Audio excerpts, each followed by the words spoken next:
রাতের বেলা একটা মগের মধ্যে 2 চা চামচ মেথি ভিজায় রেখেছিলাম। এখন সকালবেলা ছাঁকনি দিয়ে ছেঁকে খাওয়ার জন্য চলে আসলাম। মেথির পানি না খেলে আমার তো শরীর স্বাস্থ্য একদম ভালোই লাগে না। কে কে মেথির পানি খান অবশ্যই জানাবেন। পেঁপে গাছটা দেখতে কিন্তু অনেক বেশি সুন্দর লাগে। এত সুন্দর একটা দৃশ্য, এটা দেখি আর রান্না করি। প্রিয় ভাই বোন বন্ধুরা সবাইকে আসসালামু আলাইকুম এবং আদাব। সবাই কেমন আছেন? আশা করছি অনেক অনেক ভালো আছেন। আপনাদের দোয়া আর ভালোবাসায় আল্লাহর অশেষ রহমতে শুকর আলহামদুলিল্লাহ আমি ভালো আছি। আজকে ঝাল পিঠা হবে আমাদের নাস্তা। অনেকগুলা মরিচ দিয়েছি, কারণ হচ্ছে এই মরিচগুলা একদম ঝাল না। বিষয়টা হচ্ছে এটা। আর আরেকদিন এটার রেসিপি দিয়েছিলাম, সে কারণে আজকে আর দেখালাম না। আর এই যে চুলায় চায়ের পানি হচ্ছে, তো ঠিক আছে পিঠাটা বানাই, থাকেন আমার সাথে। মেয়েটা তো এখনো শুয়ে আছে। জি আম্মু আসছে। সে এখনো ওঠে নাই, যখন উঠবে তখন আবার ওনাকে ভেজে দেওয়া হবে। আর এই যে আমাদের জন্য এখানে ভেজে নিলাম। আর আজকে পিঠাটার কালার মানে এত বেশি সুন্দর হয়েছে, এত বেশি সুন্দর হয়েছে, আর একদম মচমচে ক্রিস্পি। এই যে গরম তো তাই ধরে দেখাতে পারছিলাম, অনেক সুন্দর হয়েছে আজকের পিঠাগুলা।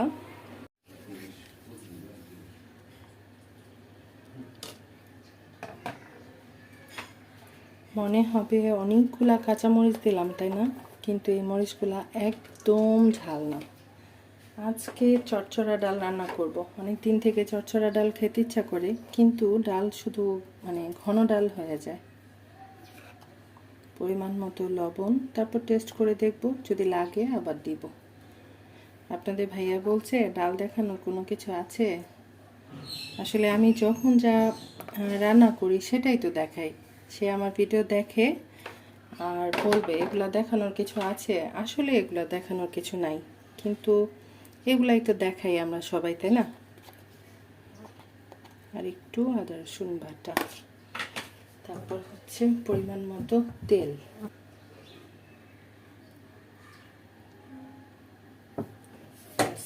তেল দেওয়া হয়ে গেল, চুলাটা জ্বালাই দিই।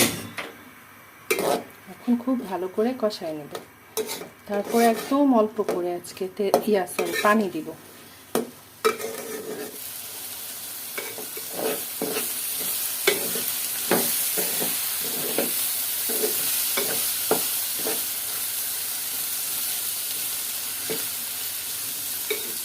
কষানোটা হয়ে গেছে, এখন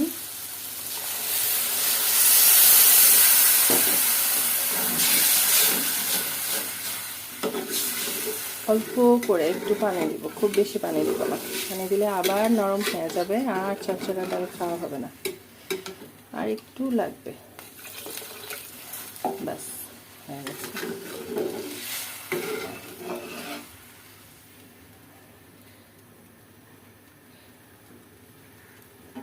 দেখতে অনেক সুন্দর লাগছে না? দেখা যাক ডালের কি অবস্থা।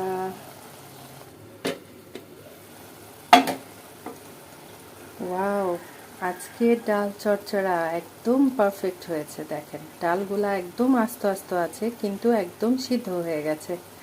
আর কতটা লোভনীয় লাগছে। এটার মধ্যে ধনিয়া পাতা দিলে এক ধরনের টেস্ট হয়, আর ধনিয়া পাতা ছাড়া আরেক রকম লাগে। আজকে ধনিয়া পাতা নাই, তাছাড়া থাকলেও দিতাম না, এভাবেই খেতে ইচ্ছা করছে। আমও দিলাম না, কিছুই দিলাম না।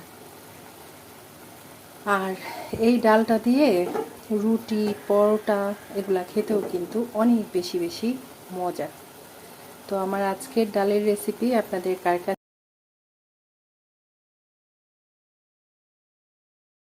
মজা করে ভাত খাওয়ার জন্য আসলে অনেক কিছুর প্রয়োজন হয় না। মজার 2-1টা আইটেম হলেই ভাত খাওয়া হয়ে যায়, তাই না বলেন?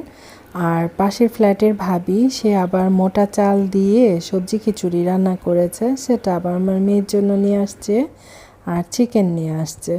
এখন চিন্তা করছি আমাদের জন্য ভাত রান্না করব কি না। গতকালের কিছু ভাত আছে ফ্রিজে, এই হলো বিষয়টা।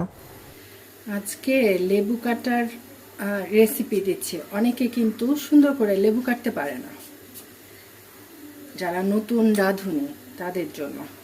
প্রথমে কি করতে হবে, এই যে লেবুটার দুই মাথা কেটে নিলাম, এপাশ আর এপাশ। এটা কিন্তু অনেক মানে খুবই মূল্যবান একটা কাজ। আর এটা যদি কেউ বড় খায় তাহলে এরকম আস্ত রাখা যায়। আর যেহেতু আমাদের বাসায় একটু লেবুটা কমই খাওয়া হয়, কম পছন্দ, আমার মেয়েটা প্রচুর লেবু খায়, আমি খুব একটা টক খেতে পারি না, এটা মেয়ের জন্য রেখে দিলাম। আর এই তো, এই যে দেখেছেন, এভাবে খুব সুন্দর করে লেবু কাটার একটা কি বলে, লেবু কাটা শেয়ার করলাম আর কি। এটা কিন্তু অনেক জরুরি একটা বিষয়। অনেক সময় হয় কি, মেয়েরা শ্বশুর বাড়িতে গিয়ে যদি লেবু কাটতে ভালো মতো না পারে, তখন কি বলে জানেন,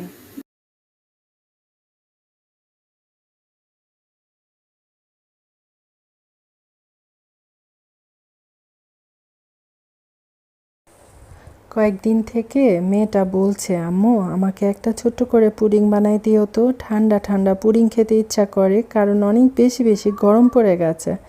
তারপর আমি চিনি দিয়ে দুধটা খুব ভালো করে জাল করে নিলাম। আর এখন কি করতে হবে, এখন হচ্ছে যে ছোট্ট বাটিটার মধ্যে আমি পুডিংটা বসাবো, সেটা আবার একটু চিনি দিয়ে ক্যারামেল করার জন্য দিয়ে দিলাম। প্রিয় ভাই বোন বন্ধুরা যারা আমাকে শুনছেন বা দেখছেন, সবার কাছে বিনীত অনুরোধ থাকবে, অবশ্যই একটা লাইক করবেন। কেউ যদি নতুন করে যুক্ত হয়ে থাকেন আমার চ্যানেলে, অবশ্যই অবশ্যই কমিউনিটিতে লেটার রাখবেন। ভিডিওর নিচে কেউই আবুল তাবুল কমেন্ট করবেন না, কেমন? আর কি বলে, দুধটা একটু ঘন করে জাল করেছি, তারপরে এখানে 2টা ডিম দিয়ে দিয়েছি আর একটু গুঁড়া দুধ দিয়ে দিয়েছি। এখন খুব ভালো করে মিক্সড করে তারপর ওই যে ক্যারামেল করেছি যে বাটি, সেই বাটির মধ্যে এই যে ঢেলে দিচ্ছি। পুডিং বানানোটা একদম সহজ। আর আগে আমি অনেক বেশি বেশি পুডিং বানাতাম, এখন আর খুব একটা বানানো হয় না। এখন আসলে অতিরিক্ত কোনো কাজই খুব একটা করা হয় না। তো যাই হোক, আমি এখন ঢাকনা লাগাই দিয়ে আর এই যে এভাবে বসাই দিলাম। বেশ কিছুক্ষণ এভাবে জাল হতে থাকবে, তারপর পুডিংটা হয়ে যাবে। তো পুডিংটা অনেক আগেই হয়ে গিয়েছিল, কিন্তু আমি ঠান্ডা করার জন্য আবার ফ্রিজে রেখে দিয়েছিলাম।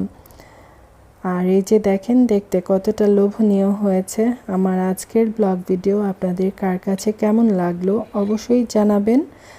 আর কি যেন বলে, সবাই কষ্ট করে ভিডিওগুলা একটু ফুল ওয়াচ করবেন।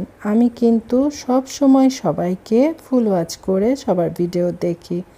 সবাই খুব বেশি বেশি ভালো থাকবেন, সুস্থ থাকবেন। পুডিং খেতে খেতে আমি বিদায় নিলাম। আল্লাহ হাফেজ, আসসালামু আলাইকুম।